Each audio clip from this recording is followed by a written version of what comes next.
This is the question that millions of people were asking before Didier Deschamps reached the microphone. Was that referee good enough? Was that penalty real? Did France just lose a World Cup semifinal because a Salvadoran official awarded a spot kick for contact that happened when the Spanish player didn't even have the ball? That's what was already trending. That's what was already filling comment sections and television studios in the social media timelines of supporters from Paris to Lyon to every corner of the world where someone had stayed up to watch France play Spain in Arlington, Texas. The question was already there. And then Deschamps walked in, sat down, and said the thing that put it in the record permanently. If I say something, I'll look like a sore loser because we lost. But I ask you the question, does the referee have the level required to officiate a semifinal? There's the penalty, but it's not just that. That's just on top of it all. I have nothing against tonight's referee, but ask yourselves that question. He said it carefully. He said he wasn't going to answer it. He acknowledged that France were second best. He said Spain showed something extra and that he had to give credit to the opponent. He called his team's attacking expression below what it should have been. He said Mbappe and Dembélé combined for only 5 shot attempts, worth a fraction of a goal in expected value. He accepted the defeat, and then he sat back and left the question hovering in the room like something nobody could pick up and nobody could put down. Does the referee have the level required to officiate a semifinal? That sentence belongs to this tournament now. So what really happened in Arlington on Tuesday evening, and why has a 2-0 defeat in a match where most analysts agreed Spain were the better team produced one of the most discussed post-match press conferences in World Cup history? Let's go through it properly. 2 tracks simultaneously, the football and the controversy, because both are real. Both deserve honest examination, and the honest examination of both is what most coverage of this match has failed to provide. Start with the football, because the football, examined without the penalty in the picture, is the story of Spain reaching a World Cup final for the first time since 2010 by being genuinely, comprehensively brilliant. Luis de la Fuente's side has allowed a single goal across 7 World Cup matches, 6 clean sheets, a new tournament record surpassing the marks previously shared by 5 separate nations across the competition's history. Unai Simon has been exceptional. The defensive structure, marshaled by Aymeric Laporte and Pau Cubarsí, has been as organized as anything this competition has produced. Spain have beaten Morocco, Belgium, Austria, and now France to reach the final without ever looking genuinely troubled. They are the deserving finalists. That is not in dispute. France, by contrast, had been magnificent before Tuesday. 16 goals across 6 matches before the semifinal. Comparisons to the greatest French sides in the competition's history. Mbappe on 11 contributions across the tournament. Dembélé, the Ballon d'Or winner, playing with the freedom that only a world-class squad around you can provide. And then, against Spain, something went wrong that was partly Spain's excellence and partly France's technical failures, and partly, and this is where the honest examination requires courage, a 22nd-minute penalty decision that Spain's coach, Luis de la Fuente, asked about the incident, declined to comment on directly. He said he didn't want to say anything about the referee because he had been criticized for doing exactly that before. He said he preferred to talk about football. That specific non-answer from the coach of the team that benefited from the decision tells you something about how comfortable everyone was with what happened. Here's the specific incident. Lucas Digne, France's left back, was tracking a Spanish cross that had dropped loose in front of the French goal. He controlled it with his chest, turned 180 degrees, and attempted to play the ball upfield. From his blind side, coming at pace, Lamine Yamal arrived. Digne's kicking motion, already in progress before Yamal reached him, struck the Spanish winger in the torso. Contact in the penalty area. An offensive player was touched. Referee Ivan Arcides Barton Cisneros of El Salvador immediately pointed to the spot. Mikel Oyarzabal converted. Spain led 1-0. Was it a penalty? By the letter of the law, contact with an offensive player in the area, yes, technically. But here's the detail that makes Deschamps' questions something more than sore loser language. At the exact moment Digne's foot made contact, Yamal did not have possession of the ball. He was running onto a ball that was no longer there. Digne was not dispossessing him, he was not preventing him from reaching a ball he could reasonably have reached. He was executing a clearance, and Yamal ran into the clearance from a position of not having the ball. The law of the game says denying an obvious goal-scoring opportunity or impeding a player's movement to the ball. Yamal had no ball to move to. Whether that makes it a penalty is genuinely debatable.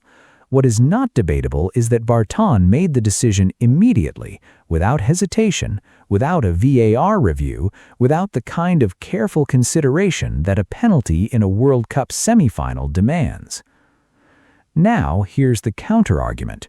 Because this channel doesn't hand out accusations for free, and the honest examination requires putting the strongest possible case for the other side on the table. Spain were the better team before the penalty was awarded. Their pressing was stifling France's build-up. Their defensive organization was finding every gap. Mbappé was being marked out of the match. Even without the penalty, there is no compelling footballing evidence that France were heading toward a goal.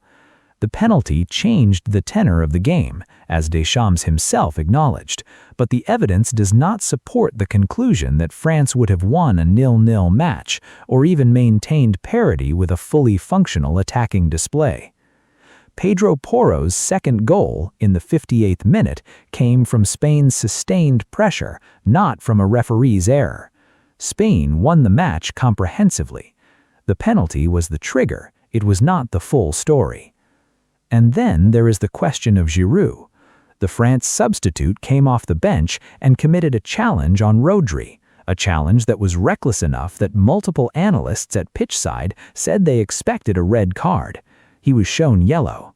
Had he been sent off, the match would have ended 11-10, with Spain's second goal still to come. France benefited from a referee's decision too. Deschamps acknowledged this in his own press conference. He said there were some favorable calls as well. That acknowledgement is what separates Deschamps' question from the accusations of Hossam Hassan or Remo Freuler. He is not saying the referee was corrupt. He is not saying the match was stolen. He is asking specifically and carefully whether the official was at the level the occasion demanded. Those are different claims, and the distinction matters. Think about what it means for this to be the question that defines Deschamps' final World Cup press conference as France's head coach. 14 years, the 2018 World Cup won in Russia, the 2022 final lost on penalties in Lusail, 3 consecutive semifinals, 4 consecutive quarterfinals, and now in the 26th World Cup match of his managerial career, a new all-time record, surpassing Helmut Schoen's 25, he ends not with a celebration or a straightforward defeat, but with a loaded question he refuses to answer. The 26 matches record is worth dwelling on for a moment because it carries an emotional weight that the officiating controversy risks obscuring entirely. No manager in the history of the World Cup has taken a nation as far, as consistently, for as long as Deschamps has taken France. Not Schoen, not Zagallo, not Lobanovsky or Cruyff in his coaching incarnation. 26 matches, 14 years, 1 title and 3 more appearances in the final stages. The man stepping down after this tournament has more World Cup experience from the touchline than any human being who has ever lived, and he spent the press conference of his penultimate match as France's coach asking a question about a referee from El Salvador. William Saliba was injured during the match. The defender, who has been one of France's most important players throughout this campaign, limping off in circumstances that will require assessment before the third-place playoff against Spain's semi-final opponents. Mbappé said afterwards they didn't know how to hurt Spain, an honest and quite damning self-assessment from a player who has been one of the tournament's most influential individual performers across the previous 6 matches, and who was, on Tuesday, effectively neutralized. But here is the shareable sentence. Here is the one that matters beyond this match, beyond this tournament, beyond the specific argument about whether Lucas Digne's clearance constituted a foul on a Spanish player who had no ball. A technology introduced to correct clear and obvious errors chose not to review a decision that changed the outcome of a World Cup semifinal, and the man who coached the most World Cup matches in history ended his last full press conference asking whether the person who made that decision was good enough to be there. That is the sentence. That is where everything converges, not in accusations, not in conspiracy, in a question from the most experienced World Cup manager who ever lived, in the institution that appointed the referee, in the context of a tournament where that institution has defended every controversial decision through the same formula. Unfounded allegations, nobody can question our integrity, the process worked as designed. Now, here is what the data shows, because the data deserves its place alongside the emotion. Argentina have received more VAR interventions in their favor across this tournament than any other semi-finalist. England had a penalty denied against Norway by VAR. Algeria filed a formal complaint after their match against Argentina. Egypt filed a formal complaint after their match against Argentina. Belgium filed a formal complaint about the Balogun process. Switzerland's coach said he didn't know the rule existed that eliminated his team. Germany's disallowed goal against Paraguay was described by experienced former professionals as one of the softest VAR calls they'd seen.